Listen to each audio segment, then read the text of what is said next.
ಇದ ಮಣ್ಣಾಗಿರೋದ್ರಿಂದ ಎಲ್ಲಾರು ಏನ್ ತಿಳ್ಕೊಂಡಿದ್ವಪ್ಪ ಅಂದ್ರ ಮನ್ಮುಖ ಐತಲ್ಲ, ಇದು ಮಣ್ಣಾಗಿರೋದ್ರಿಂದ ಮಣ್ಣು ತಿಳ್ಕೊಂಡಿದ್ವಿ. ನಾನು ಕೂಡ ಹಂಗ ತಿಳ್ಕೊಂಡಿದ್ನಿ. ಆದ್ರೆ ಇದ ಸಂಪೂರ್ಣವಾಗಿ ಮಾಂಸಾಹಾರಿ ಆದಂತ ಹಾವು ಇದ. ನೀವ್ ಅಂತೀರಲ್ಲ ಮನ್ಮುಖ ಹಾವು ಕಡಿತೈತಿ, ಮತ್ತ ನೆಕ್ತೈತಿ, ನೆಕ್ಕರ ಕಾಲದ ಕೊಳಿತೈತಿ, ಮತ್ತ ಕಡದ್ರೂ ಮನುಷ್ಯ ಕೊಳಿತಾನ ಅಂತ ಹೇಳಿ. ಇದು ಹಾವ ಕಡಿಯಂಗಿಲ್ಲ ಅಂತಲ್ಲ, ಕಡಿತೈತಿ. ಮೊದಲನೇದಾಗಿ ಇದ ತಪ್ಸ್ಕೊಳಕ್ ಟ್ರೈ ಮಾಡ್ತೈತಿ. ಈಗ ನೋಡ್ರಿ, ಈಗ ನನ್ನ ಕೈಯಿಂದ ತಪ್ಸ್ಕೊಳಕ್ ಹೆಂಗ್ ಟ್ರೈ ಮಾಡೈತಲ್ಲ, ಹೋಗಾಕ ಹಂಗ ತಪ್ಸ್ಕೊಳಕ್ ಟ್ರೈ ಮಾಡ್ತೈತಿ. ಅಂದ್ರೆ ಇದಕ್ಕ ಜೀವಕ್ಕ ಹಾನಿ ಐತಿ ಅಂತ ಇದು ಗೊತ್ತಾಕೈತಲ್ಲ, ಅಥವಾ ಇದ ಗಾಬರಿ ಇದು ಆಯ್ತಂದ್ರ ಅವಾಗ ಮಾತ್ರ ಕಡಿತಿ. ಎಲ್ರಿಗೂ ನಮಸ್ಕಾರ. ನಿನ್ನೆ ರಾತ್ರಿ ಲಕ್ನಾಯನ್ ಕೊಪ್ಪದಾಗ ಒಂದ ಮನ್ಮುಖ ಹಾವು ಹಿಡ್ಕೊಂಡ್ ಬಂದಿವಿ. ನೀವ್ ಅಂತೀರಲ್ಲ ಮನ್ಮುಖ ಹಾವು ಕಡಿತೈತಿ, ಮತ್ತ ನೆಕ್ತೈತಿ, ನೆಕ್ಕರ ಕಾಲದ ಕೊಳಿತೈತಿ, ಮತ್ತ ಕಡದ್ರೂ ಮನುಷ್ಯ ಕೊಳಿತಾನ ಅಂತ ಹೇಳಿ. ಮತ್ತೆ ಇದ್ರ ಬಗ್ಗೆ ಭಾಳ ಅಂದ್ರೆ ಭಾಳ ಮೂಢನಂಬಿಕೆಗಳು ಅದಾವ. ಲಾಸ್ಟ್ ಟೈಮ್ ಇದ್ರ ಬಗ್ಗೆ ಒಂದು ವಿಡಿಯೋ ಮಾಡಿದ್ದೆ, ಆದ್ರೆ ಅದ್ರೊಳಗೆ ಸಂಪೂರ್ಣವಾದ ಮಾಹಿತಿ ಇದ್ರಿಕಿಲ್ಲ. ಇವತ್ತ ಇದ್ರ ಬಗ್ಗೆ A to Z ಸಂಪೂರ್ಣವಾದ ಮಾಹಿತಿ ಬಗ್ಗೆ ನಿಮ್ಗೆ ಹೇಳ್ತೀನಿ. ಈ ಹಾವು ಕಡಿತೈತೋ ಇಲ್ಲೋ, ಮತ್ತೆ ಇದಕ್ಕೆ ವಿಷ ಐತೋ ಇಲ್ಲೋ, ಮತ್ತೆ ಇದ ಮಾಂಸಾಹಾರಿನೋ ಇನ್ ಸಸ್ಯಾಹಾರಿನೋ, ಆಮೇಲೆ ಇದು ಎಷ್ಟು ವರ್ಷ ಬದುಕ್ತೈತಿ, ಮತ್ತೆ ಇದು ಏನೇನ್ ತಿಂತೈತಿ ಅದ್ರ ಬಗ್ಗೆ ಸಂಪೂರ್ಣವಾಗಿ ಹೇಳ್ತೀನಿ. ಇದ ಮಣ್ಣಾಗಿರೋದ್ರಿಂದ ಎಲ್ಲಾರು ಏನ್ ತಿಳ್ಕೊಂಡಿದ್ವಪ್ಪ ಅಂದ್ರ ಮನ್ಮುಖ ಐತಲ್ಲ, ಇದು ಮಣ್ಣಾಗಿರೋದ್ರಿಂದ ಮಣ್ಣು ತಿಳ್ಕೊಂಡಿದ್ವಿ. ನಾನು ಕೂಡ ಹಂಗ ತಿಳ್ಕೊಂಡಿದ್ನಿ. ಆದ್ರೆ ಇದ ಸಂಪೂರ್ಣವಾಗಿ ಮಾಂಸಾಹಾರಿ ಆದಂತ ಹಾವು ಇದ. ಮನ್ಮುಖ ಹಾವು ಐತಲ್ಲ, ಸಂಪೂರ್ಣವಾಗಿ ಮಾಂಸಾಹಾರಿ ಆದಂತ ಹಾವ. ಇದು ಮಣ್ಣೊಳಗೆ ಇರೋದ್ರಿಂದ ಮಣ್ಣೊಳಗ ಇರುವಂತ ಕ್ರಿಮಿ ಕೀಟ ಹುಳ ಇರ್ತಾವಲ್ಲ ಅವುಗಳನ್ನೆಲ್ಲ ತಿಂತೈತಿ. ಮತ್ತ ರೈತರಿಗೆ ಅಂದ್ರ ಬೆಳೆಗಳಿಗೆ ಹಾನಿ ಮಾಡುವಂತ ಹುಳುಗಳು ಇರ್ತಾವಲ್ಲ ಅಂತದ್ನೆಲ್ಲ ಇದ ತಿಂದ ಮುಗಿಸಿಬಿಡ್ತೈತಿ.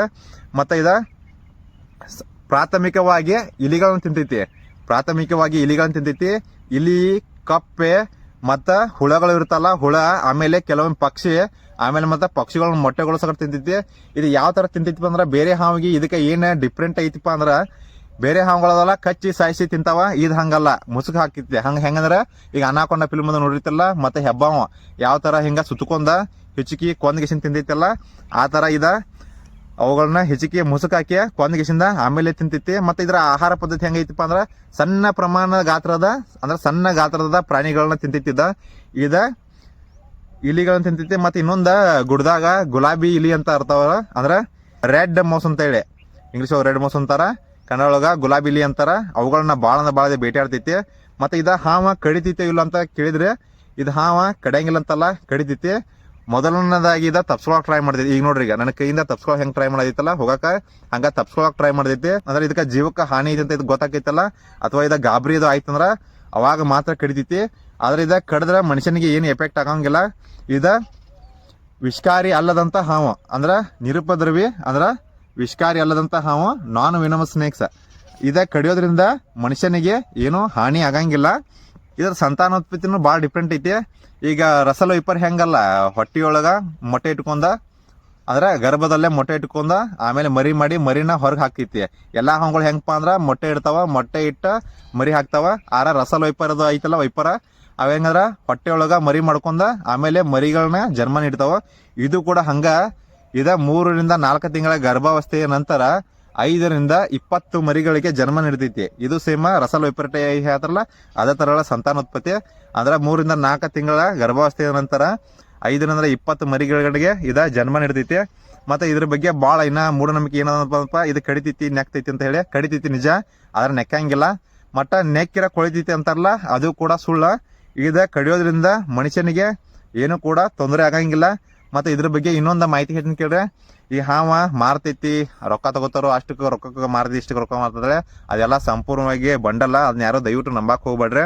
ಯಾಕಂದ್ರೆ ಪ್ರತಿಯೊಂದು ಜೀವಿಗೂ ಬದುಕು ಹಾಕೈತಿ, ಹಂಗ ಈ ಹಾವುಗಳು ಕೂಡ ಬದುಕು ಹಾಕೈತಿ. ಯಾಕಂದ್ರೆ ಕೆಲವೊಂದು ಹಾವುಗಳ ಸಂತತಿ ಐತಲ್ಲ ಭಾಳ ಅಂದ್ರೆ ಭಾಳ ಕಡಿಮೆ ಆಗತೈತಿ. ಇದು ಸ್ಯಾಂಡ್ ಬೋವಾ ಆಯ್ತು, ಮತ್ತ ಗ್ರೀನ್ ಕಿಲ್ಬ್ಯಾಕ್ ಸ್ನೇಕ್, ಇವೆಲ್ಲ ಕೆಲವೊಂದು ಹಾವುಗಳು ಅದಾವಲ್ಲ, ಇದ್ರ ಸಂತತಿ ಭಾಳ ಕಡಿಮೆ ಆಗಿ ಹೊಂಟೈತಿ, ಮತ್ತೆ ನಶಿಸಿ ಹೊಂಟೈತಿ. ದಯವಿಟ್ಟು ಯಾರು ಹಾವುಗಳನ್ನ ಬಡ್ಯಾಕ್ ಹೋಗ್ಬೇಡ್ರಿ. ಹಾವುಗಳು ಬಂದು ಅಂದ್ರ ನಮ್ಗ ಉಗ್ರ ರಕ್ಷಕರಿಗೆ ಕಾಲ್ ಮಾಡ್ರೆ, ನಾವು ಬಂದ ರೆಸ್ಕ್ಯೂ ಮಾಡ್ಕೊಂಡು ಹೋಗಿ ತಂದು ಬಿಡ್ತೇವೆ. ಈಗ ಈ ಹಾವನ್ನ ಬಿಟ್ಟು ಹೋಗ್ತೀವಿ, ಯಾಕಂದ್ರೆ ಇದಕ್ಕೆ ಇಲ್ಲಿ ಸೇಫ್ಟಿ ಆದಂತ ಪ್ಲೇಸ್ ಐತಿ.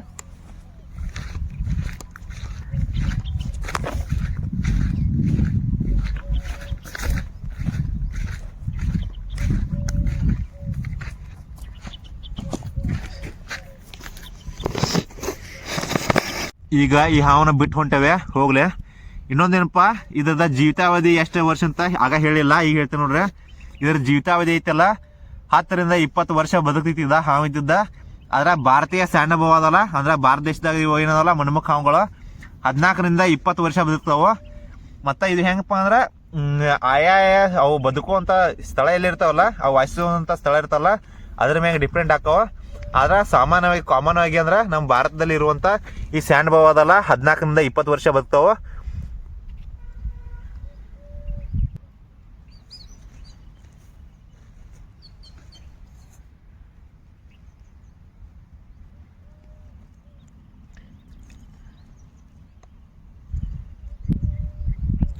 ಇದಕ್ಕಿಲ್ಲೇ ಏನೇನು ಬೇಕಲ್ಲ ಆಹಾರನೂ ಎಲ್ಲ ಸಿಗ್ತೈತಿ.